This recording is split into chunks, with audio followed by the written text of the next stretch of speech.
Si vous vous entraînez régulièrement, vous avez peut-être déjà ressenti la fatigue s'accumuler petit à petit au cours de vos séances, au fil des mois, jusqu'à arriver à un point où vous ne progressez plus, voire vous régressez et où vous vous sentez épuisé. Peut-être que vous avez même flirté avec le surentraînement et que vous n'avez pas pris le temps de récupérer ou que vous avez mal géré votre programmation, par faute de savoir comment prendre en compte votre ressenti. Ou alors, en suivant un plan d'entraînement standard que vous avez trouvé sur internet ou que vous avez acheté auprès d'un coach en ligne, vous vous êtes rendu compte que les séries et le volume prévu étaient soit trop faciles, soit impossibles à suivre pour vous. En gros, que le programme n'était pas vraiment adapté à vos capacités et à vos circonstances particulières et vous ne savez pas comment l'adapter à vos besoins. Et peut-être qu'au détour de vos recherches pour résoudre ces problèmes, vous êtes tombé sur l'abréviation RPE ou sur la notion de répétition en réserve.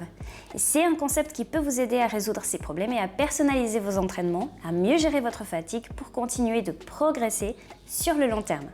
Et c'est justement l'outil que je veux vous présenter dans cette vidéo. Vous allez découvrir ce qu'est le RPE, son origine, à quoi il sert, comment l'utiliser concrètement dans vos entraînements et votre programmation, les avantages mais aussi les critiques et limites de cet outil et comment pallier ces potentiels problèmes pour en retirer tous les avantages. Salut, moi c'est Valérie, je viens de Suisse, je suis traductrice et coach sportive, passionnée de musculation et fascinée par l'amélioration et l'expérimentation. Sur YouTube, je me définis comme une exploratrice du corps et de l'esprit. Ma mission, c'est d'explorer le potentiel humain sous toutes ses faces, qu'il soit professionnel, mental, physique, relationnel ou émotionnel. Et si cette quête vous parle, alors venez découvrir avec moi les innombrables possibilités qui s'offrent à vous pour mener une vie riche et épanouissante.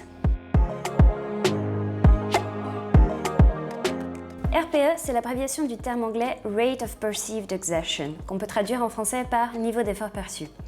C'est un outil qui a été élaboré à l'origine par le chercheur et professeur en psychologie et psychophysique Gunnar Borg dans les années 1960-70 pour mesurer la perception de l'effort fourni par des personnes qui réalisaient des entraînements cardiovasculaires. L'objectif de Gunnar Borg, c'était d'étudier comment évoluait le ressenti des personnes au cours d'un test progressif d'évaluation de la VO2 max. Et il a donc créé cette échelle, qu'il a appelée Borg RPE Scale, ou en français, échelle de Borg. Sous sa forme originale, l'échelle allait de 6 à 20. Ça peut paraître un peu étrange comme numérotation, mais comme je viens de l'expliquer, cette échelle était utilisée à l'origine pour mesurer la perception de l'effort lors d'entraînements cardiovasculaires. Et dans ce type d'entraînement, une des mesures physiologiques objectives les plus utilisées pour déterminer l'intensité d'un effort, c'est la fréquence cardiaque. Et comme la fréquence cardiaque chez une personne vivante ne démarre pas à 0, mais plutôt aux alentours de 50 ou 60 et va approximativement jusqu'à 200 en moyenne, une échelle de 6 à 20 permettait de facilement faire correspondre le ressenti à une certaine fréquence cardiaque. Par exemple, on peut estimer qu'un RPE de 15 sur l'échelle de Borg correspond à peu près à une fréquence cardiaque de 150 battements par minute. Voilà à quoi ça ressemble à peu près. À 9, c'est pas vraiment ressenti comme un effort. C'est quand on marche tranquillement à notre propre rythme. À 11, on commence probablement à s'échauffer un peu, mais ça reste très facile. À 13, ça commence à exiger un certain effort, mais on peut continuer sans aucun problème. À 17, c'est là où ça devient vraiment difficile et il faut volontairement se pousser pour réussir à continuer. Et à 19, c'est un effort excessivement difficile. C'est très rare d'arriver à ce point-là. C'est la sensation qu'on n'a jamais fait quelque chose d'aussi difficile de notre vie. Et à 20, c'est vraiment l'effort maximal. C'est-à-dire qu'on est arrivé au bout de nos forces et que même si notre vie en dépendait, on ne pourrait plus continuer du tout.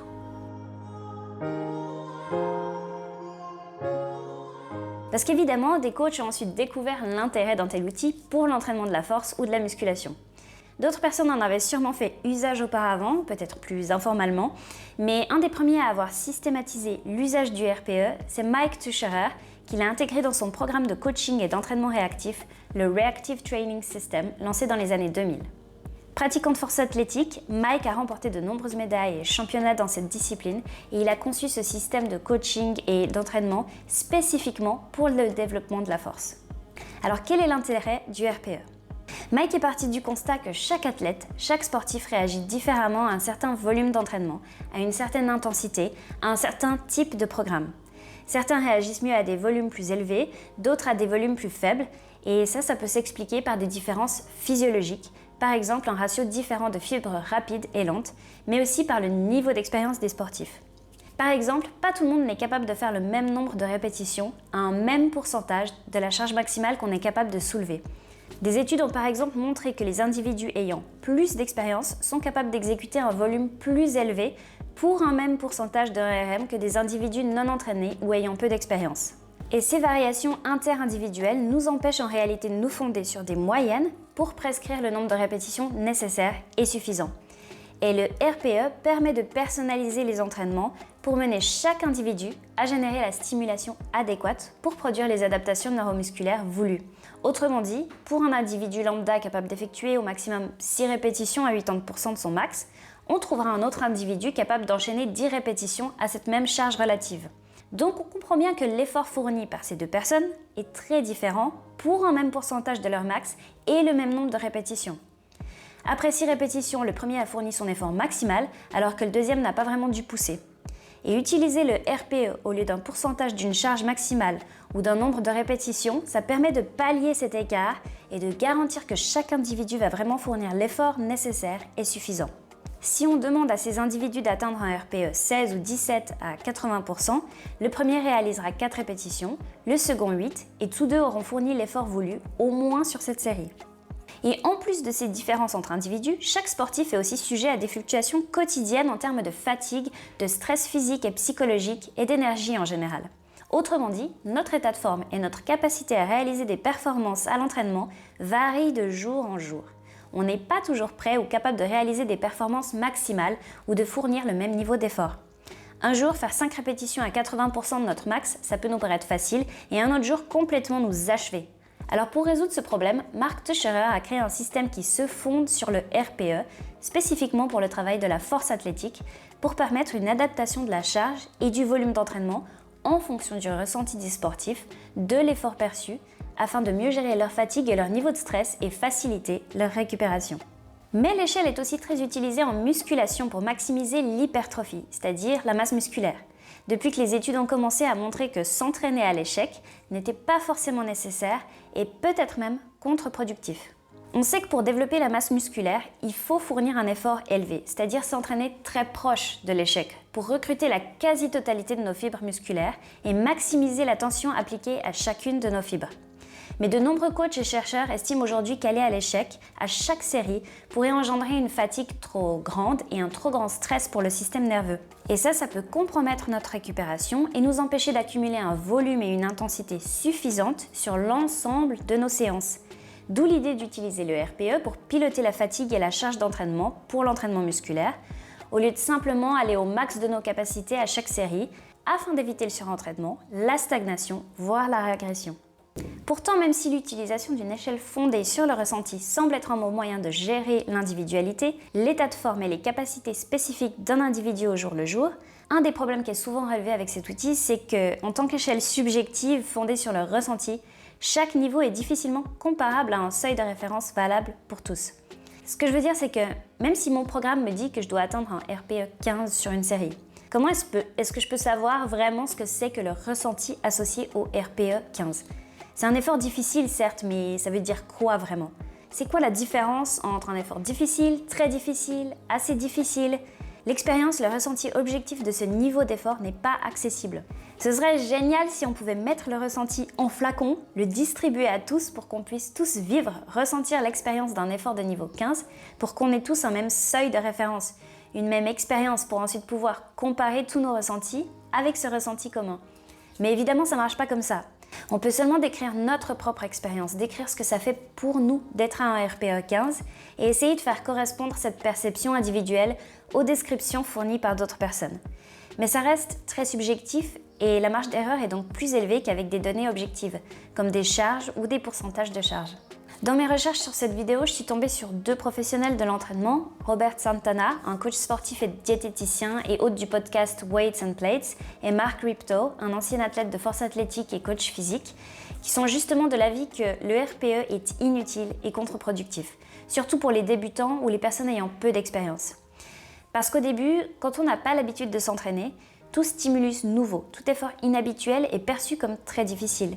Les personnes qui n'ont pas une expérience solide et poussée de l'entraînement ne sont pas encore habituées à produire un niveau d'effort très élevé, surtout si elles se sont toujours entraînées seules et dans un contexte très créatif. Et quand on débute, on n'est pas encore habitué aux sensations de brûlure, d'essoufflement intense spécifiques qui surviennent lors d'un entraînement de musculation ou d'un entraînement cardiovasculaire.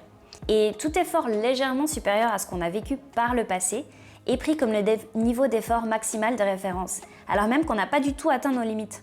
Un débutant va peut-être associer un RPE 18 à son effort, alors qu'en réalité, par rapport à ce qu'il aurait pu fournir dans des conditions de pression maximale, il se trouve à un RPE 14. En plus de ça, comment est-ce qu'on peut distinguer le ressenti global des sensations spécifiques? Ce que je veux dire, c'est que le RPE, à l'origine, c'est censé être une mesure de l'effort global perçu et pas de la sensation localisée de brûlure dans un muscle ou de l'essoufflement. C'est censé être un agrégat de toutes nos sensations physiques, mais aussi de notre énergie mentale et de notre état psychologique sur le moment. Parce que l'idée, c'est de gérer notre fatigue globale, centrale, qui comprend aussi la fatigue nerveuse et mentale. Or, je pense qu'on l'a tous vécu, certains jours, notre cardio, notre niveau d'essoufflement va monter en flèche, même durant un simple entraînement de musculation, alors même qu'on n'a pas l'impression de faire un effort musculaire extraordinaire. L'inconfort cardiovasculaire perçu peut être énorme, alors que musculairement, on pourrait continuer sans problème. Et parfois, c'est l'inverse. On est au max de l'effort musculaire qu'on peut fournir, on est allé à l'échec, mais mentalement on est en forme, on se sent plein d'énergie, l'entraînement ne nous épuise pas du tout mentalement. Alors dans ce cas, comment est-ce qu'on évalue notre RPE? Parce que c'est vraiment difficile d'agréger toutes ces différentes perceptions pour en déduire une valeur d'effort unique.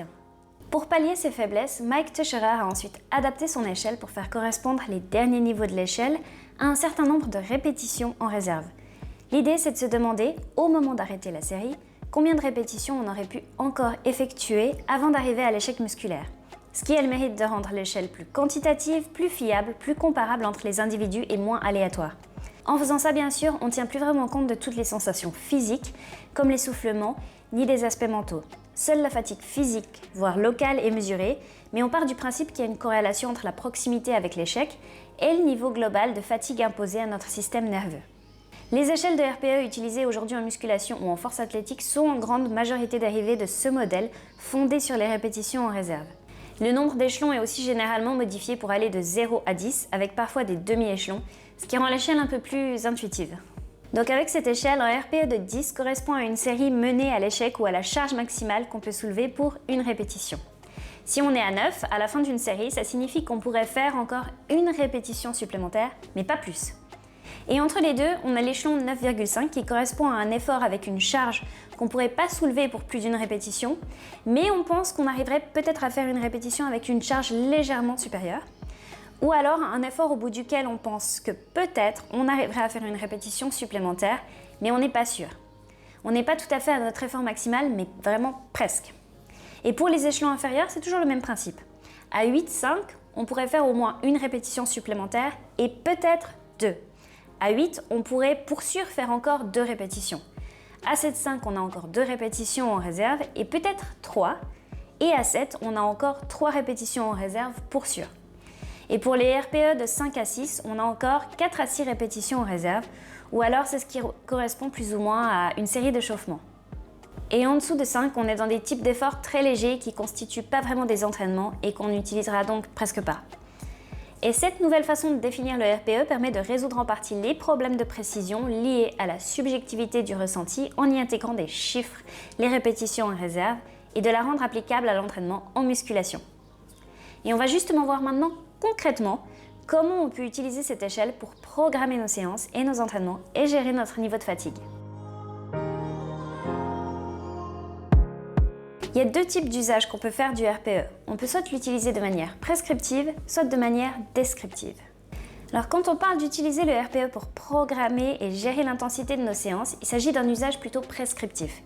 Le RPE doit nous donner un seuil de référence pour nos séries, nos répétitions ou la charge utilisée. C'est une manière de programmer à l'avance des séances d'entraînement et c'est une donnée qui nous permet de définir au préalable le volume et l'intensité de nos séances, comme la charge ou le nombre de répétitions. Mike Tucherer, dans son système d'entraînement réactif, propose d'utiliser le RPE pour gérer les charges de nos séances d'entraînement. Souvent, pour programmer l'intensité de nos séances, on utilise un pourcentage de la charge maximale qu'on est capable de soulever et on décide à l'avance combien de séries et de répétitions on doit faire pour cette charge relative. Mais évidemment, comme je l'ai expliqué plus tôt, on n'est pas toujours en forme et prévoir à l'avance la charge qu'on va devoir soulever pour un certain nombre de séries et de répétitions, ça nous laisse aucune marge d'adaptation pour prendre en compte notre fatigue et nos particularités individuelles. Et si on suit un programme construit, normalement, plus on avance dans le programme, plus on gagne en force. Et donc notre point de référence, c'est-à-dire la charge maximale qu'on est capable de soulever, devrait augmenter au fur et à mesure. Ça veut dire que si on utilise le pourcentage de 1RM pour guider nos séances, après quelques semaines, le 1RM qu'on utilise n'est plus valable parce qu'on ne va pas tester notre max chaque semaine et donc nos pourcentages sont plus vraiment adaptés.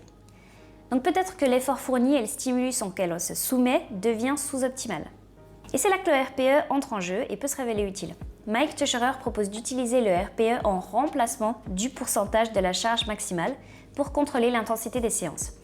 En se fondant sur l'effort perçu qui est dynamique, plutôt que sur le pourcentage de 1RM qui est fixe, on devrait à chaque séance pouvoir atteindre la bonne dose de stimulation.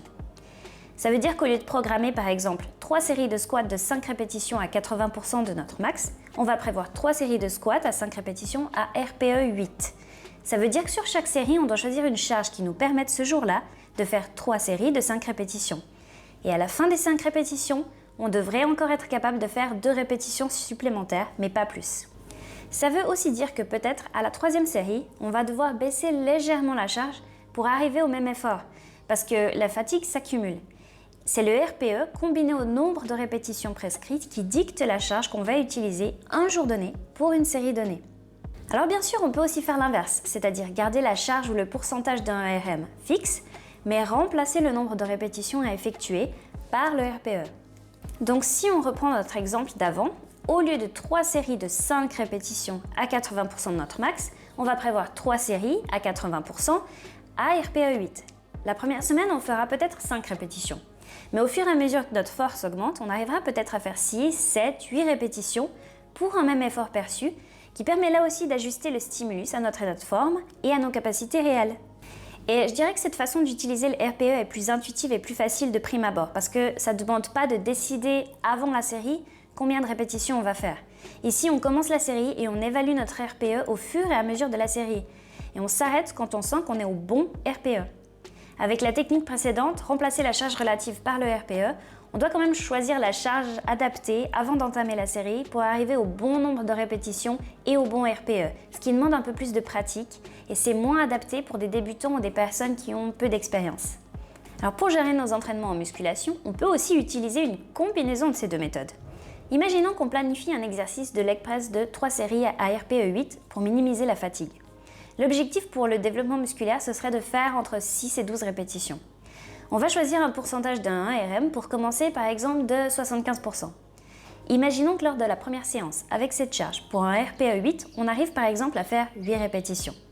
Pour les entraînements suivants, on va continuer avec la même charge, le même RPE, et au fur et à mesure, si tout se passe bien, le nombre de répétitions va augmenter. On va passer à 9, à 10, à 11 reps. Une fois qu'on arrive à 11 ou 12 répétitions, on n'a pas forcément envie ou besoin d'allonger toujours plus nos séries. Mais on peut alors passer à une charge supérieure, 80-85% par exemple, et recommencer le même processus. Et donc on fait évoluer la charge et le nombre de répétitions à chaque séance, alors que le RPE reste fixe. Et ça nous permet de progresser au cours du temps, tout en limitant la fatigue. Alors ça, c'est pour l'intensité. Mais le RPE peut aussi nous permettre de déterminer le volume d'entraînement de nos séances. Mike Tucherer, dans son système, propose d'utiliser ce qu'il appelle un fatigue stop. Le nombre de séries à réaliser n'est pas fixé à l'avance, mais il émerge pendant l'entraînement, en fonction de la fatigue ressentie au fur et à mesure des séries. On reprend l'exemple de nos séries de squats de 5 répétitions à RPE 8. Donc on a les données pour effectuer une série, mais combien de séries est-ce qu'on devrait faire ? Parce que la stimulation optimale, de nouveau, le volume optimal d'une séance varie en fonction des individus. Certains répondent mieux à un volume élevé, d'autres à un volume plus faible. Et le RPE peut aussi nous aider à déterminer le nombre de séries suffisant et nécessaire pour produire la stimulation voulue. Ça veut dire dans ce cas que pour notre première série, on va choisir une charge qui nous permette de faire 5 squats à RPE 8. Si on arrive au bon RPE, alors notre charge est fixée pour cette séance et cet exercice. On fait ensuite notre deuxième série avec la même charge, toujours pour 5 répétitions. Et si à la fin de la série on estime qu'on est toujours à un RPE 8, alors on continue. On effectue alors une troisième série et là à la fin on estime qu'on a atteint un RPE 9, c'est-à-dire qu'on pourrait faire encore une répétition mais pas plus. Dans ce cas, on a atteint notre fatigue stop, le niveau de fatigue voulu, la stimulation recherchée. C'est le signe qu'il faut s'arrêter. Mais si après la troisième série, par exemple, on est toujours à RPE 8, alors on continue 4, 5, 6 séries, jusqu'à ce que le RPE prescrit soit dépassé. Et là aussi, ça nous permet d'adapter le volume dynamiquement, de séance en séance, en fonction de nos capacités uniques. Une autre façon d'utiliser le RPE, c'est simplement de l'ajouter comme repère, en plus de toutes les autres données, pour piloter la charge d'entraînement a posteriori. Ça veut dire qu'on va quand même planifier un certain nombre de séries, de répétitions et un pourcentage de notre max pour chaque exercice, fondé sur nos performances passées, mais qu'on ajoute en plus un RPE cible. C'est le RPE auquel on devrait théoriquement arriver en suivant le programme de la séance. Donc pour chaque exercice, on va faire notre première série sans prendre en compte le RPE, et c'est seulement après avoir terminé notre série qu'on va évaluer notre RPE. Si on tombe sur le RPE cible, alors on continue nos séries comme prévu. Mais si le RPE est trop élevé ou trop faible, ou si on n'arrive pas à faire le nombre de répétitions indiquées, alors ça nous laisse la possibilité d'adapter par exemple la charge des séries suivantes en fonction de notre état de forme du jour. Et on peut aussi relever le RPE après chaque série, mais sans adapter directement les séries suivantes. Le RPE dans ce cas va nous servir, une fois la séance terminée, à modifier la séance suivante. En fonction de l'écart entre le RPE relevé et le RPE cible, on va enlever ou ajouter 10% de la charge à notre prochaine séance, ou alors ne rien changer si le RPE relevé et le RPE cible correspondent. C'est le modèle qui a été utilisé dans une étude menée en 2001 par Tiggemann et al. Sur des femmes âgées qui a comparé les effets du choix de la charge au moyen du RPE et au moyen du pourcentage d'un RM sur l'amélioration de la force et de l'endurance musculaire au cours d'un programme de 12 semaines à raison de 2 entraînements par semaine, et qui a trouvé que les deux méthodes, soit fondées sur le RPE, soit sur le pourcentage de la charge maximale, étaient aussi efficaces l'une que l'autre. Ça, c'est ce que j'appelle un usage descriptif-prescriptif. En gros, l'idée, c'est d'avoir tout de même des repères objectifs de ce qu'on devrait être capable de faire théoriquement, parce que même s'il y a des différences interindividuelles, les repères objectifs, comme le nombre de répétitions et les pourcentages de charge maximale, nous aident à nous situer et à détecter des points faibles. Par exemple, si je suis censée pouvoir faire 6 répétitions à 80% de ma charge maximale avec un RPE 8 et que j'arrive à en faire seulement 3, que je suis déjà presque au max, je peux quand même me poser des questions. Peut-être que j'ai pas créé les adaptations neuromusculaires pour soulever une charge aussi lourde, parce que je me suis principalement entraînée à des pourcentages de ma charge maximale plus faibles jusqu'à maintenant, et que ça vaudrait la peine, en fonction de mes objectifs évidemment, de passer du temps à pratiquer des mouvements à des charges relatives plus élevées. Ça peut être aussi une forme d'ancrage utile si vous êtes débutant et que vous ne savez pas encore bien comment sélectionner vous-même la bonne charge et que vous avez besoin de données brutes pour piloter vos entraînements. Ça peut aussi être un bon moyen de se familiariser avec le RPE justement, sans totalement se reposer sur cet outil lorsqu'on ne le maîtrise pas encore. Dans la même optique, on peut aussi relever le RPE uniquement après chaque exercice ou chaque séance, ce qui nous donne un score plus global. Dans ce cas, évidemment, on peut plus se fonder sur l'échelle fondée sur des répétitions en réserve, mais on doit agréger les autres composantes de la fatigue, mentale, essoufflement, énergie physique générale, etc., et donner un score plus subjectif. Mais si on voit que sur plusieurs séances ou semaines de suite, notre RPE est systématiquement très élevé, à 9 ou plus, alors que nos performances objectives stagnent ou régressent, ça peut être judicieux de planifier une semaine de deload ou de décharge pour récupérer et recommencer ensuite un nouveau cycle progressif avec un niveau d'énergie adapté. Alors jusqu'à maintenant, j'ai présenté les utilisations prescriptives du RPE, c'est-à-dire la façon dont le RPE peut nous permettre d'adapter et de gérer l'intensité et le volume de nos entraînements, soit durant une même séance, soit de séance en séance, et soit a priori ou a posteriori. Mais on peut aussi utiliser le RPE de manière purement descriptive, c'est-à-dire qu'on va relever notre RPE lors de chaque série ou de chaque séance pour obtenir des informations supplémentaires sur notre état de forme, mais qu'on ne va pas l'utiliser pour modifier ou adapter nos entraînements. Alors vous allez me dire à quoi ça sert, parce que collecter des informations juste pour collecter des infos et faire de jolis tableaux, ça ne sert pas à grand chose. Le but de collecter des données, c'est d'obtenir des informations qui vont nous permettre de prendre des décisions et d'orienter nos actions. Alors je rappelle que le RPE en principe doit nous permettre d'éviter le surentraînement, l'accumulation exagérée de fatigue et de mieux gérer notre récupération pour maximiser l'efficacité de nos entraînements sur le long terme et continuer de progresser. Et si on peut bien évidemment gérer notre fatigue en adaptant nos entraînements, il ne faut pas oublier que les causes de la fatigue ne se limitent pas à l'entraînement. Et bien souvent, la fatigue est due principalement à d'autres facteurs qui compromettent nos performances lors des entraînements. Donc, si à chaque fois que notre RPE est trop élevé, on fait que diminuer l'intensité de nos séances pour réduire ou limiter notre fatigue, on fait que s'attaquer aux symptômes, mais pas aux causes réelles de la fatigue. Résultat, on stagne ou on régresse. Donc on peut utiliser le RPE pour gérer notre récupération, c'est-à-dire les autres facteurs qui ont une incidence sur nos performances et qui peuvent améliorer notre récupération. C'est-à-dire l'alimentation, le sommeil, le stress professionnel, des problèmes relationnels, l'hydratation, des déséquilibres hormonaux ou d'autres problèmes de santé, etc. Et dans la plupart des cas, à l'exception peut-être des athlètes et des sportifs de haut niveau qui ont une longue expérience d'entraînement et qui pratiquent leur sport dans un environnement structuré, contrôlé, avec des coachs qui les suivent en permanence, la fatigue qu'on accumule est très souvent due à une mauvaise gestion d'un ou plusieurs de ces facteurs. Un RPE systématiquement trop élevé par rapport au plan, c'est probablement le signe qu'on néglige en réalité un ou plusieurs de ces éléments qui compromettent nos performances et notre récupération. Et ça veut dire qu'avant de réduire l'intensité de nos entraînements et d'en conclure qu'on pousse trop, ce qui est la solution de facilité, il faut qu'on commence par gérer ces autres facteurs de stress. Pour la grande majorité des sportifs amateurs, moi y compris, on a généralement une grande marge d'amélioration dans ces différents domaines.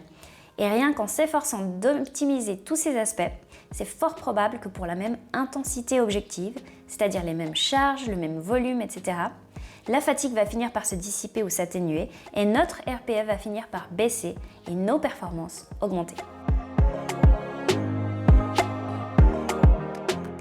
Alors le RPE, c'est un outil assez populaire aujourd'hui qui est utilisé par des coachs pour gérer la charge d'entraînement de leurs clients de manière adaptative ou par les sportifs eux-mêmes pour mieux tenir compte des circonstances toujours changeantes de la vie. Et moi-même, j'utilise le RPE pour mes entraînements. Mais bien sûr, cet outil n'est pas parfait, il a aussi ses limites et si on veut l'utiliser à bon escient, il faut bien sûr en avoir conscience. Alors une des premières questions qu'on peut se poser, c'est est-ce qu'on est vraiment capable d'évaluer précisément notre RPE ? C'est une préoccupation qui est liée au problème de précision dont j'ai parlé plus tôt. Certes, on a vu qu'en utilisant une échelle de RPE fondée sur les répétitions en réserve, on pouvait améliorer l'objectivité de l'échelle et la rendre plus concrète. Mais la question se pose toujours. Est-ce qu'on est vraiment capable d'évaluer précisément les répétitions qu'on est encore capable de faire à la fin d'une série? De s'arrêter au bon nombre de répétitions en réserve ou de choisir la bonne charge pour un nombre de répétitions donné et un RPE donné? Dans une étude de 2017, des chercheurs ont demandé à des personnes qui s'entraînent régulièrement de choisir la charge qu'ils utiliseraient habituellement pour faire 10 répétitions au développé couché, puis de mener une série à l'échec avec ce poids. 47% des participants, donc presque la moitié, ont réussi à faire 16 répétitions avec cette charge. Je répète qu'à la base, ils devaient choisir une charge pour faire 10 répétitions, et ils en font 16.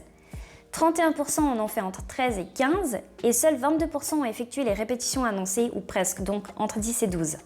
On peut interpréter ces résultats de deux manières. Alors, soit la plupart des gens ne sont pas capables d'évaluer précisément le nombre de répétitions qu'ils sont capables de faire à une charge donnée, soit ils poussent tout simplement pas assez fort, ils sont trop conservateurs ou paresseux par rapport à leur capacité. Dans les deux cas, ça jette un doute sur l'utilité du RPE. Mais d'autres études ont donné des résultats beaucoup plus prometteurs. En 2017, Hackett et collègues ont montré que des hommes et femmes, qu'ils aient de l'expérience ou non en musculation, étaient capables d'estimer précisément, à une répétition près, leur RPE, fondé sur les répétitions en réserve, lorsque les séries sont menées près de l'échec, c'est-à-dire entre 0 et 3 répétitions en réserve ou un RPE de 7 à 10, avec une certaine charge. Et la même année, Helms et collègues sont arrivés à la même conclusion. Des personnes entraînées en force athlétique sont capables d'estimer avec précision quelle charge utiliser pour atteindre un certain nombre de répétitions en réserve avec un certain nombre de répétitions prescrits, pour autant que le RPE visé soit relativement élevé, toujours de 7 à 10. De plus, leur précision s'est améliorée au cours de l'étude. Donc la différence majeure entre l'étude de Barbosa-Neto et les études de Hackett et de Helms, c'est que dans le premier cas, les personnes n'étaient pas du tout familiarisées avec l'utilisation du RPE. Alors que dans les autres études, une phase d'apprentissage avait été menée. Et ce qu'on constate donc, c'est que si on apprend petit à petit à utiliser le RPE et à le faire correspondre à des sensations, à des pourcentages de charge, à un certain nombre de répétitions, on arrive finalement à évaluer avec une bonne précision, avec une marge d'erreur de plus ou moins une répétition, notre RPE, et ce qu'on soit débutant ou expérimenté. Et plus on l'utilise, plus on devient précis. Alors, il y a bien une limite quand même, c'est que ces résultats restent valables pour des séries menées près de l'échec. C'est-à-dire qu'on est capable d'estimer précisément nos répétitions en réserve jusqu'à environ 3 répétitions en réserve. Pour des intensités plus faibles, 4 répétitions en réserve ou plus, là, la marge d'erreur devient sensiblement plus élevée. Mais en l'occurrence, en tout cas, pour le domaine de la musculation, pour des objectifs de gain de masse musculaire ou de développement de la force, c'est pas très grave parce que pour la plupart des séries qu'on va effectuer, on devra pousser nos séries dans cette zone d'intensité-là, c'est-à-dire entre des RPE de 7 à 10 ou de 0 à 3 répétitions en réserve. Et quand on est en dessous, on est généralement dans des séries d'échauffement ou dans des semaines de deload ou de récupération, et la précision n'est pas aussi essentielle. Une autre question qu'on peut se poser, c'est est-ce que le RPE n'encourage pas la médiocrité ? Mark Rippetoe, un ancien athlète de force athlétique et coach physique connu pour son programme d'entraînement de force Starting Strength, Basic Barbell Training, a consacré un épisode entier de son podcast au RPE et à l'autorégulation pour expliquer en détail pourquoi cet outil, selon lui, est contre-productif dans la majorité des cas. Il estime que le ressenti ne permet pas de piloter correctement les entraînements, tout simplement parce que même dans un jour sans, un jour difficile où on est fatigué, où on a des soucis, où on ne se sent pas mentalement présent, si on a des données objectives pour notre entraînement, c'est-à-dire un nombre de séries, de répétitions et une charge précise prévue, fixe, on va faire ce qui est noté dans notre carnet d'entraînement, coûte que coûte. Alors que ces jours-là, si on se fonde sur nos sensations du moment, sur notre RPE, on va probablement réduire le volume et l'intensité de notre séance et donc réduire la stimulation à laquelle on aurait pu et dû se soumettre pour une stimulation optimale. Autrement dit, le RPE nous donne la permission, la licence de réduire notre charge de travail quand on est un peu fatigué. Ce serait une forme d'excuse pour ne pas se donner à fond, pour ne pas se dépasser, pour faire preuve de complaisance envers soi-même, se languir dans l'indulgence et accepter la paresse. Et c'est naturel, c'est biologique. Notre cerveau, il va se raccrocher à tout ce qu'il peut pour nous persuader de faire le moins d'efforts possible et conserver notre énergie. Et donc si on lui donne la possibilité, en lui offrant une mesure subjective de notre niveau d'effort à laquelle se raccrocher, il va tout faire pour nous faire croire qu'on a déjà atteint nos limites. Dans son livre The Comfort Crisis, Embrace Discomfort to Reclaim Your Wild, Happy, Healthy Self, Michael Easter montre en quoi l'homme moderne, comparé à nos ancêtres chasseurs-cueilleurs, est toujours plus fuyant et réticent à expérimenter l'inconfort et la difficulté. Il explique qu'il y a une raison biologique à ça, c'est que la fatigue et le manque d'énergie mentale, la sensation d'exténuation qu'on ressent lors d'un effort qu'on n'a jamais vécu auparavant, c'est en réalité un mécanisme de défense de notre organisme pour nous empêcher de dépenser toute notre énergie et de mourir d'épuisement. Mais en réalité, c'est surtout dans notre cerveau que ça se passe. C'est un mécanisme qui se déclenche bien avant qu'on ait atteint nos limites réelles ou qu'on en soit proche. Autrement dit, passé ce point, la marge, elle est encore énorme. Notre organisme, il est hyper conservateur. Il a prévu une zone tampon extrêmement vaste pour éviter à tout prix qu'on atteigne nos limites réelles, ce qui signifierait notre mort. Autrement dit, nos capacités et notre résistance physique vont beaucoup plus loin que ce que nous laisse croire notre cerveau. L'adage qui dit qu'on est capable de bien plus que ce qu'on croit est vrai, biologiquement. Et c'est justement en repoussant nos limites, en faisant ce qu'on se croit incapable de faire, en n'écoutant pas notre cerveau et en dépassant les limites qui nous imposent qu'on développe notre potentiel et qu'on progresse. Qu'on apprend que nos limites ne sont pas où on pensait qu'elles se trouvaient et qu'on repousse les capacités humaines.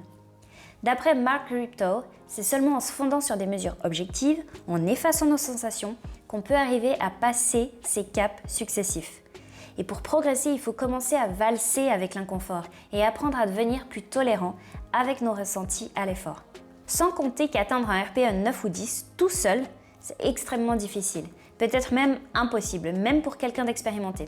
Il faut un contexte, des conditions et un soutien probablement pour arriver à un tel niveau d'effort. Parce que quand on parle d'un RPE 10, on parle vraiment d'un effort maximal sous pression, où même si on nous menaçait avec un flingue sur la tempe, on n'arriverait pas à faire une répétition ou à courir 2 mètres de plus. Pour atteindre une telle intensité, il faut un niveau d'adrénaline extrêmement élevé, qu'on peut peut-être vivre dans des situations où notre vie est mise en jeu, éventuellement en situation de compétition, mais auxquelles on ne peut sans doute pas arriver seul dans nos entraînements quotidiens. Donc quand on s'entraîne à ce qu'on considère être un RPE 9, peut-être qu'on est réellement seulement à un RPE 8. Et je suis assez d'accord avec cette analyse. Pour la grande majorité des gens, y compris pour moi, se fonder uniquement sur ses ressentis, ses perceptions de l'effort pour déterminer l'intensité de ses entraînements, c'est probablement la voie de l'indulgence et du confort. Les personnes qui doivent vraiment être freinées, qui vont vraiment trop loin, qui sont capables de se pousser et de faire taire leur cerveau reptilien à chaque entraînement, sont extrêmement rares. Là, on parle de personnes du type de David Goggins. Si vous ne le connaissez pas, je vous invite à aller découvrir son parcours et ses exploits parce que c'est vraiment un phénomène. Et si vous estimez que vous avez la même mentalité et la même force mentale, bon, permettez-moi d'en douter. On a beau croire qu'on est ultra hardcore, qu'on sait se pousser et excéder nos limites à chaque fois, nos mécanismes de défense biologique, notre histoire évolutive nous dit qu'on est assez mauvais à ça. Et en général, on a encore beaucoup de marge avant d'atteindre l'épuisement. Ça veut dire que pour réellement se dépasser, il faut se donner des cibles objectives, fondées sur des mesures externes, brutes, c'est-à-dire une charge, un nombre de séries, un nombre de répétitions, et non pas se reposer sur des données subjectives, fondées sur notre ressenti du moment. Le RPE est utile pour individualiser l'entraînement et l'adapter à nos capacités individuelles et pour gérer notre fatigue, mais ça ne doit pas être la seule donnée qu'on utilise pour piloter nos entraînements. Il faut continuer d'utiliser les autres mesures objectives et d'analyser régulièrement l'ensemble de ces données pour avoir une vision globale, plus précise de l'évolution de nos performances et de notre récupération et éviter de sombrer dans l'autocomplaisance. Et enfin, est-ce qu'on doit vraiment collecter toujours plus de données ?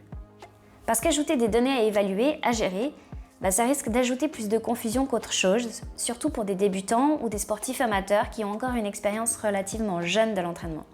S'il y a trop de variables à prendre en compte et de mesures à relever, on ne sait plus vraiment ce qui est important, on ne sait plus vraiment sur quoi se fonder pour programmer nos entraînements et gérer l'intensité, et on risque simplement d'introduire trop de variabilité, ce qui empêchera de déceler et de réaliser des progrès. Alors c'est vrai, le RPE c'est encore des données en plus, mais personnellement avec l'habitude, je trouve que ça devient facile à gérer et ça ne me demande pas plus d'efforts que sans. Je pense que si on est débutant et qu'on n'a pas de coach ou d'entraîneur pour nous aider à utiliser cet outil, ça ne sert pas forcément à grand chose, ça va surtout augmenter la confusion. Mais en fonction de nos objectifs et de notre personnalité, au cours du temps, une fois qu'on s'est familiarisé avec les autres données objectives, on peut commencer à ajouter ce repère supplémentaire sans accroître la confusion. Le tout, c'est simplement de l'intégrer progressivement et judicieusement, c'est-à-dire si c'est nécessaire en fonction de nos objectifs et de notre profil. En somme, l'utilité du RPE va dépendre surtout de votre profil, c'est-à-dire de votre personnalité et de vos objectifs.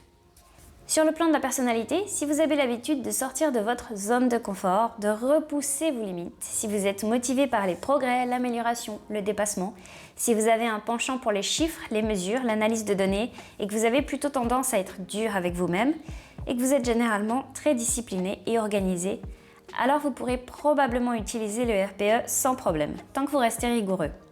Mais si vous avez du mal à vous motiver à faire vos entraînements, si vous avez de la peine à sortir de votre zone de confort et que vous avez besoin d'un moteur externe comme des pressions sociales pour vous aider à faire de l'exercice ou à vous dépasser, et si vous êtes plutôt de nature passive ou contemplative, je ne vous recommande pas d'utiliser le RPE si vous voulez vraiment progresser ou que vous avez des objectifs de performance spécifiques, ou en tout cas pas sans le suivi ou l'assistance d'un coach. Et du côté des objectifs, c'est assez simple aussi. Si vous avez des objectifs de performance, que ce soit pour des compétitions de culturisme ou de force athlétique dans lesquelles vous allez vous mesurer à d'autres personnes, ou alors simplement des objectifs individuels, mais que vous êtes déterminé à accroître vos performances, que ce soit pour des objectifs en lien avec votre apparence ou avec vos capacités physiques, le RPE peut être utilisé, mais en combinaison avec les autres données objectives, et toujours en restant très rigoureux. En revanche, si vous faites de la musculation juste pour votre santé, comme forme d'activité que vous souhaitez intégrer dans un mode de vie sain, pour vous dépenser et relâcher le stress du quotidien, et que vous n'avez aucun objectif de performance ou de transformation physique, alors le RPE peut suffire comme repère pour viser la dose d'effort minimale et suffisante pour vous maintenir en mouvement et en forme. Ça peut vous permettre de garder l'intensité dans une zone qui ne soit pas trop inconfortable, aux alentours de 7 sur 10, pour faciliter la création d'une habitude durable et régulière en maintenant la motivation et le plaisir à long terme. Et alors, est-ce que le RPE est nécessaire ? Pour la plupart des sportifs amateurs, le RPE n'est pas indispensable.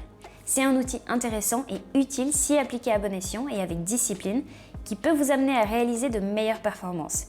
Mais il y a bien une catégorie de sportifs pour laquelle il est peut-être nécessaire, et c'est les athlètes de haut niveau, qui ont déjà réalisé des performances très élevées et qui ont prouvé leur capacité à se dépasser à maintes reprises. Non seulement ce sont sûrement des individus qui ont une personnalité agressive et orientée sur l'amélioration constante et le dépassement de soi, et qui ont peut-être besoin d'être plus freinés que poussés, qui n'ont pas l'habitude de lever le pied et qui profiteraient sans doute d'un mécanisme qui leur permettra d'éviter de s'user précocement. Parce que les athlètes de haut niveau ont aussi généralement déjà optimisé toutes les composantes, ou presque, de leur récupération.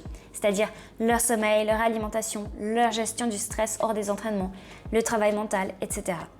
Et dans ce cas, probablement qu'utiliser le RPE comme méthode d'autorégulation du stress à l'entraînement pourrait les aider à encore mieux gérer leur état de fatigue en cas de signe de surentraînement pour continuer à progresser et aller gratter ces quelques pourcents d'amélioration qui leur manquent pour atteindre le sommet. Alors si vous décidez d'utiliser cet outil, voici un petit résumé des principes à respecter ou à considérer pour en faire bon usage et progresser dans votre pratique. Premièrement, prenez le temps de vous familiariser avec le RPE. On a vu dans les études que j'ai citées avant que les personnes qui n'ont jamais utilisé le RPE, et en particulier les débutants ou les personnes ayant moins de 2 ans d'expérience, estiment mal leur RPE ou les répétitions en réserve.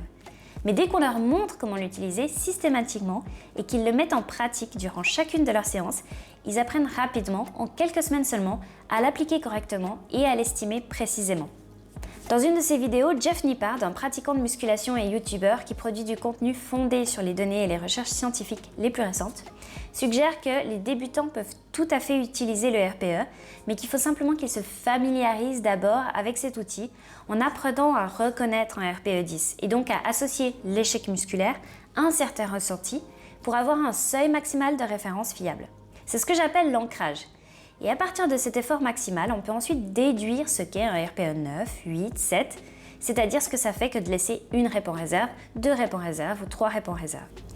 Alors, pour que ça fonctionne, il faut bien sûr effectuer cet ancrage pour chaque exercice du programme, parce que chaque exercice est associé à un ressenti différent. Et après l'ancrage, vous pouvez passer à la phase d'affinage, c'est-à-dire faire des tests de RPE pour améliorer et évaluer votre précision. Lors de vos séances, sur certaines séries et pour chaque exercice, vous allez par exemple décider de tester votre RPE 8.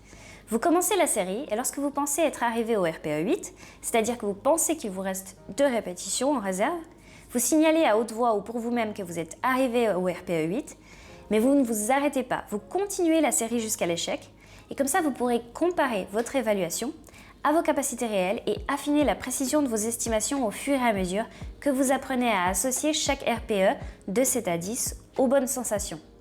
Et c'est seulement après cette phase d'affinage, une fois que vous arriverez à prédire précisément, à une répétition près et de manière régulière votre RPE pour tous les exercices de votre programme, que vous pourrez commencer à planifier vos entraînements au moyen du RPE. Et bien sûr, pour les débutants complets, ça ne sert à rien de faire cet ancrage d'emblée pour tous les exercices. Selon Mike Israetel, les débutants n'ont pas besoin ou ne devraient même pas aller à l'échec, parce qu'ils doivent d'abord se concentrer sur la technique pour créer les adaptations neuromusculaires adéquates qui vont leur permettre de recruter les muscles voulus et d'effectuer les exercices en toute sécurité. De plus, pour un débutant, tout nouveau stimulus boostera leur réponse anabolique, parce qu'ils sont vierges d'entraînement. Leur seuil d'intensité pour générer des adaptations est donc très bas et ils n'ont pas nécessairement besoin d'aller à l'échec ou très près de l'échec. Si vous êtes novice, vous pouvez donc vous limiter à tester votre effort maximal, aller à l'échec, éventuellement sur des exercices guidés, des machines, après quelques semaines d'entraînement. Sur les exercices polyarticulaires ou qui reposent sur l'utilisation de poids libres, faites-vous toujours aider de quelqu'un d'expérimenté ou d'un coach qui saura vérifier votre forme d'exécution et vous aider à reposer les points en toute sécurité lorsque vous arriverez à l'échec. Et ça sert à rien de tenter ça avant au moins 3 voire 6 mois d'entraînement ou plus en fonction de votre courbe de progression et de votre maîtrise des mouvements. 2. Faites-vous aider d'un coach. Le système de Mike Tuchscherer marche très bien, surtout parce que Mike a une très longue expérience personnelle d'entraînement mais aussi de coaching. Il sait comment gérer et analyser le RPE et les autres données d'entraînement de ses clients pour les faire progresser sans les mener au surentraînement. C'est pour ça que pour les débutants ou les personnes ayant une expérience encore jeune de la musculation, moins de 2 ans, ça peut valoir la peine de vous faire aider d'un coach qui pourra également vous apprendre à utiliser le RPE correctement. Un coach qui maîtrise cet outil saura analyser toutes les données objectives et subjectives que vous relèverez durant vos entraînements et aura la distance nécessaire pour prendre des décisions appropriées quant à la charge et au volume d'entraînement sans se reposer démesurément sur votre ressenti, ce qu'on peut être tenté de faire lorsqu'on n'a pas l'habitude de gérer toutes ces données. Si c'est un bon coach, il tiendra compte de votre ressenti, mais il saura déceler le bullshit, la paresse, la complaisance de la fatigue physique et psychologique réelle, de l'épuisement et du surentraînement. Il pourra aussi vous amener à vous familiariser progressivement avec cet outil en vous montrant à quoi correspondent les différents RPE. Numéro 3, soyez honnête et discipliné. Comme le précise Mike Tucherer, pour utiliser cette méthode, bien évidemment, il faut que vous vous engagiez à être extrêmement honnête avec vous-même. Vous devez être capable de rassembler suffisamment de force mentale pour vous forcer à continuer, même si une série devient extrêmement astreignante, mais que vous devez ne laisser qu'une seule répétition en réserve, alors que vous savez très bien que vous êtes capable d'en effectuer encore 3. Et à l'inverse, vous devez avoir assez de contrôle pour vous arrêter à une répétition de votre max si c'est ce qui est prévu, même si vous aimeriez poursuivre la série jusqu'à l'échec pour booster votre ego. 4. Testez régulièrement votre maximum réel. Même si vous avez l'habitude d'utiliser le RPE ou vous êtes très expérimenté, le souvenir ou l'ancrage des sensations liées à un effort maximal peuvent s'effacer ou s'atténuer au cours du temps, surtout si les séries à l'échec ne font pas partie de vos séances habituelles. Pour éviter de décaler vos ressentis vers le bas de l'échelle au fil du temps, testez régulièrement votre max, c'est-à-dire allez à l'échec sur les différents exercices de votre programme, mettons une fois tous les 2 ou 3 mois, pour vous assurer de garder en mémoire la perception associée à l'effort maximal et continuer à évaluer correctement votre RPE. 5. Continuez à prendre des mesures objectives. Le RPE n'est utile qu'en combinaison avec les autres données objectives, c'est-à-dire les mesures de performance que vous pouvez relever, comme le nombre de séries, le nombre de répétitions, les charges soulevées, absolues et relatives, le volume, etc. Se fonder uniquement sur le ressenti, c'est trop aléatoire. Si vous avez des objectifs de performance, vous voulez vous assurer que vous augmentez l'attention, le volume ou l'intensité au cours du temps. Et ça, vous ne pouvez être sûr que c'est le cas que si vous utilisez aussi des mesures objectives. L'un ne va pas sans l'autre. 6. Analysez vos données régulièrement. Le RPE ne sert pas uniquement à piloter et à planifier vos entraînements, mais aussi à gérer votre récupération et votre fatigue. C'est une mesure qui, accompagnée des autres données objectives relevées, comme le nombre de répétitions, le nombre de séries, les charges, le volume, etc., peut vous donner des informations utiles sur l'évolution de votre état de forme. Mais pour en tirer des informations utiles, il faut bien sûr que vous analysiez régulièrement l'ensemble de vos données pour dégager des tendances. Si vous commencez à voir vos performances stagner, alors que votre RPE ne fait qu'augmenter, ou que votre RPE est plus élevé pour les mêmes performances ou le même volume qu'il y a un mois plus tôt, c'est un signe que vous ne récupérez pas bien et que vous devez changer quelque chose pour réduire votre fatigue. Et enfin 7, ajustez d'abord votre mode de vie.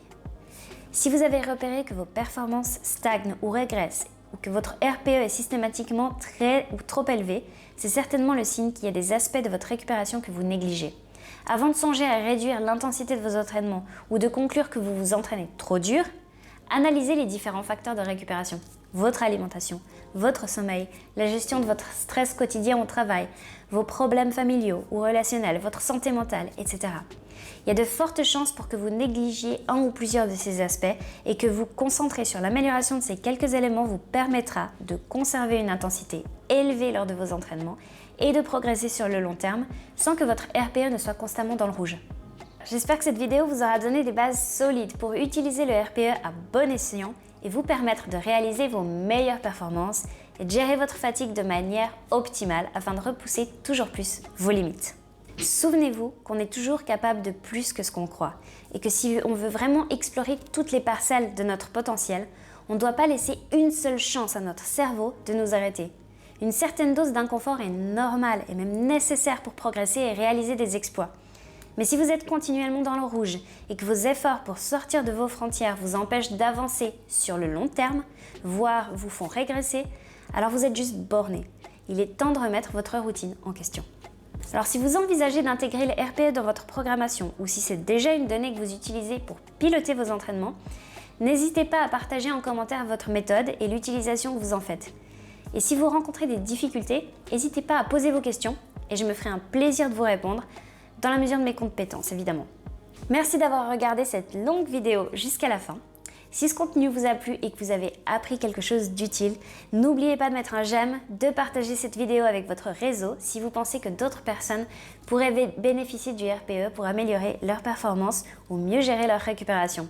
C'est gratuit, ça donne un peu plus de visibilité à mes vidéos et ça permet à d'autres personnes d'avoir accès à de meilleures connaissances et informations pour progresser et explorer leur potentiel mental et physique.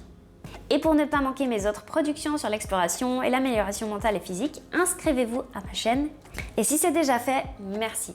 Ça ne fait que me booster davantage à publier toujours plus de contenu et à vous apporter le plus de valeur possible. À bientôt!